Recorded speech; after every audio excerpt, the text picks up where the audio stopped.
Okay, now we're going to start talking about complex recursive sequences. Okay, and defined by complex numbers. So, recursive sequence, okay, as you might know or recall, is a formula that relates the next value, z sub n plus 1, in a sequence to the previous value, z sub n. In addition to the formula, we need also an initial value, z naught. The sequence of values produced is the recursive sequence.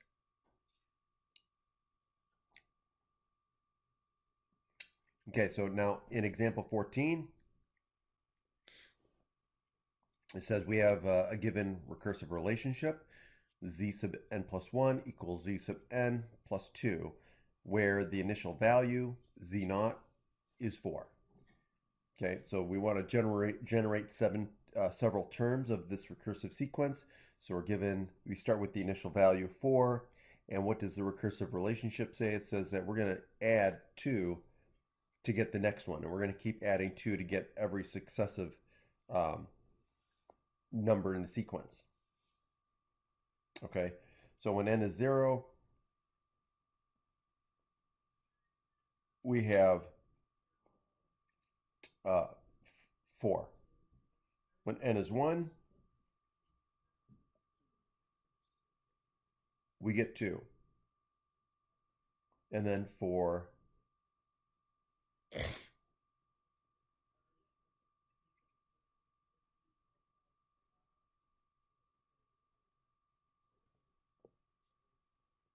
right, we start with 4 and then we add 2, so we get 6. Okay, and so then after that, we just keep adding 2, right? So it starts with 4. So basically, it's even numbers starting with 4. And so we keep going and we get 6, 8, 10, 12, and so on. Okay. In this example here, um, it generated a basic linear sequence of real numbers. And the same process can be used with complex numbers. Okay. So note that we also used recursive sequences to analyze the perimeter and area properties of the Koch snowflake and the Sierpinski gasket. Okay, let's look at example 15 here. It says given the recursive relationship z sub n plus 1 equals z sub n times I plus the quantity 1 minus I, and we're given the initial value z naught equal to 4, and we want to generate several terms of this. Now, so this is going to be a little bit involved, so to get each one. So we start with 0, z naught, I mean. So n equals to 0, we get 4. And then we're going to apply the recursive relationship to get each one. So the first one is going to be what? It's z1 equals the recursive relationship given by this. And so now we're going to plug in our z naught, which is 4. And then we're going to simplify. So we get 4i minus I, which gives us 3i. And so we get 1 plus 3i. Okay. And then we take that and we apply it again. So we're going to apply the recursive relationship again. And so now we plug in z1. So z1 is plugged in here.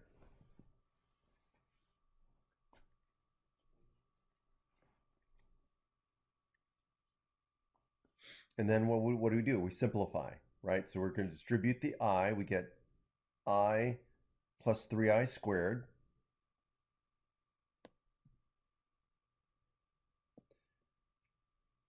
And then we're going to add like terms. Okay, so, and we're just going to simplify. So I squared becomes negative 1. So this becomes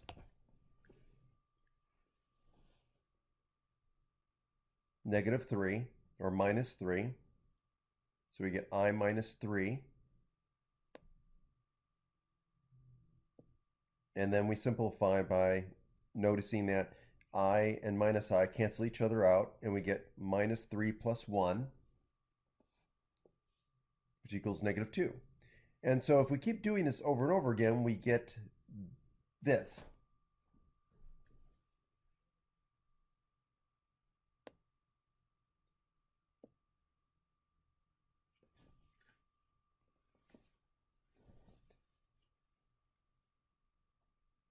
One plus 3i, negative 2, 1 minus 3i, positive 4, and then look, it goes back to 1 plus 3i. And so we noticed that it's exhibiting an interesting pattern. And what happened? It began to repeat itself right here. So we started with 1 plus 3i, and then we ended with 1 plus 3i, which means it's going to repeat the pattern. So this is a pattern. So it's going to continue to do this pattern over and over again. Now, let's talk about a particular set called the Mandelbrot set. The Mandelbrot set is a set of numbers defined based on recursive sequences. Okay, so here we have. So for any complex number C, define the sequence as follows.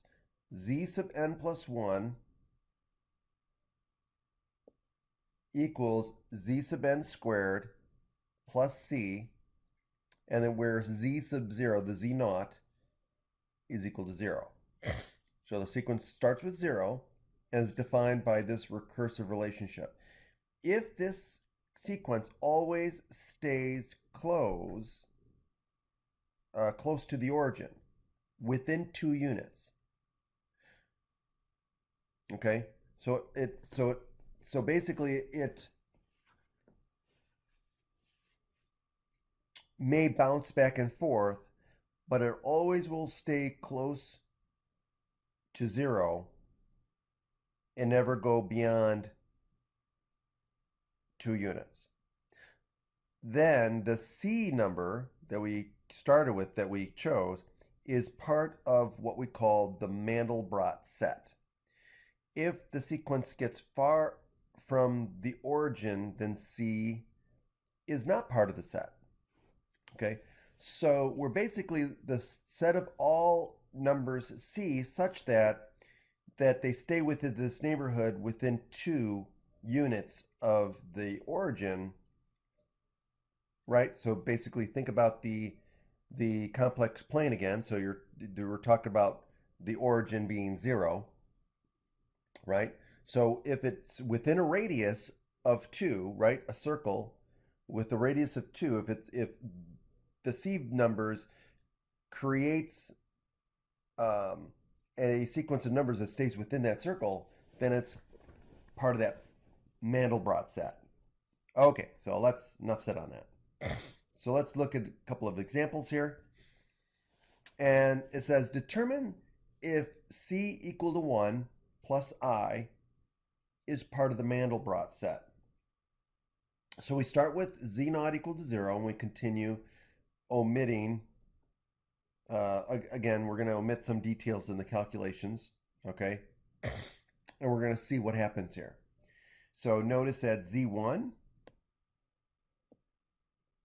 is equal to 1 plus I.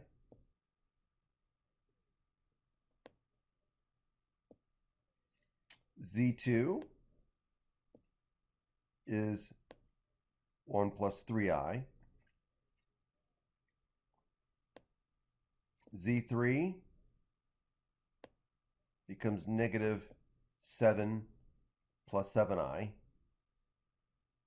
And Z4 becomes 1 minus 97i. Now, we can already see that these values are getting quite large. And it does not appear that C is in the Mandelbrot set. Okay. Now let's look at C equal to 0.5i is part of the Mandelbrot set. So we start with Z naught is equal to 0.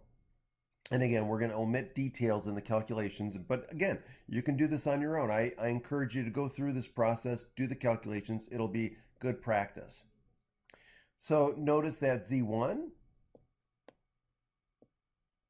is just 0.5i.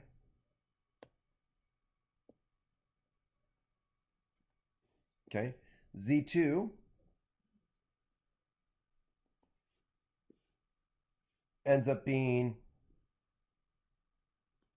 negative 0.25 plus 0.5i. And Z3 turns out to be negative 0.1875 plus 0.25i.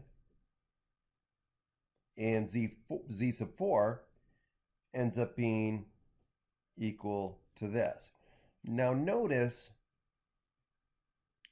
that they're getting smaller.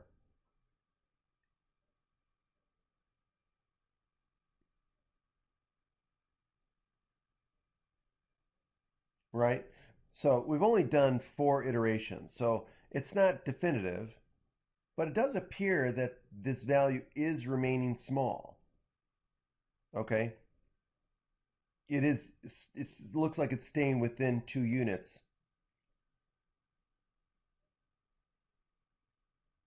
of the origin. So it does seem like this 0.5i is part of the Mandelbrot set. Okay, and now the try it, all you have to do is to go through is determine that if this is part of the Mandelbrot set, is to go through and do these calculations and do a few of them. If you want to do 5, 6, 10, just to prove it to yourself, but use the recursive relationship that was introduced. So use this recursive relationship.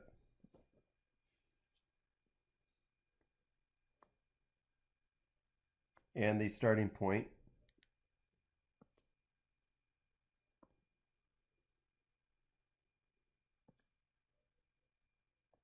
here we go.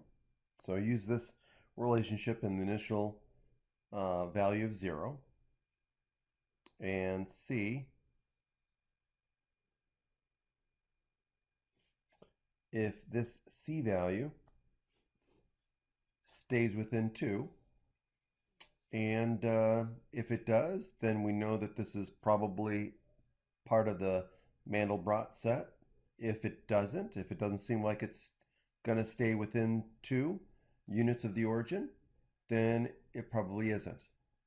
Okay, so now, if all complex numbers are tested and we plot each number that is in the Mandelbrot set on the complex plane, we obtain this shape to the right here, which is kind of cool looking, like one of those ink blot tests. Okay, and we can see that it has symmetry to it. It has one of these polar curves, right? Circles on top of circles. Okay, the boundary of this shape exhibits quasi self-similarity. Okay, in that portion, look in those portions, they look very similar to the whole. Okay, so if we look at the circles, like this one, right, or this one, if we go into it, it looks like the whole, right? Circles on top of circles. Now, in addition to coloring the Mandelbrot set itself black, it is common to color the points in the complex plane surrounding the set. Okay, to create a meaningful coloring, often people count the number of iterations of the recursive sequence that are required for a point to get further than 2 units from the origin. For example, C equals 1 point I, or excuse me, 1 plus I above.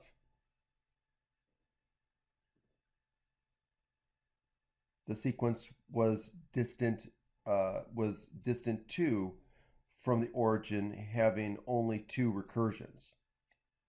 Okay.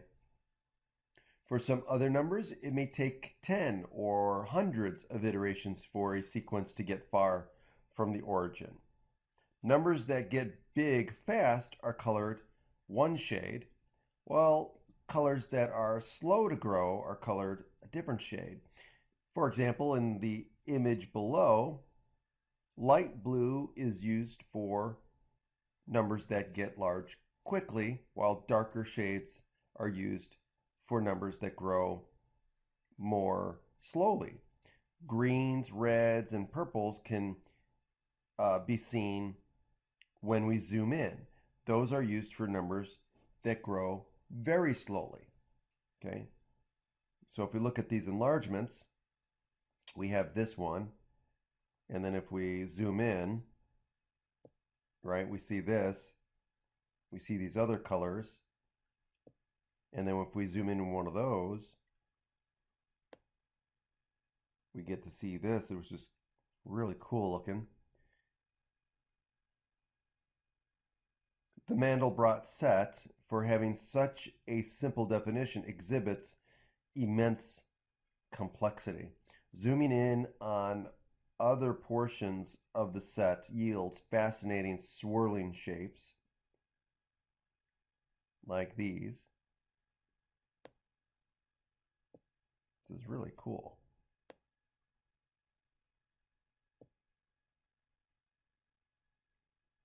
Very beautiful. So, who thought that math could be so beautiful? It's really cool. Fascinating. Okay, that's it. We'll stop there and we'll continue next time.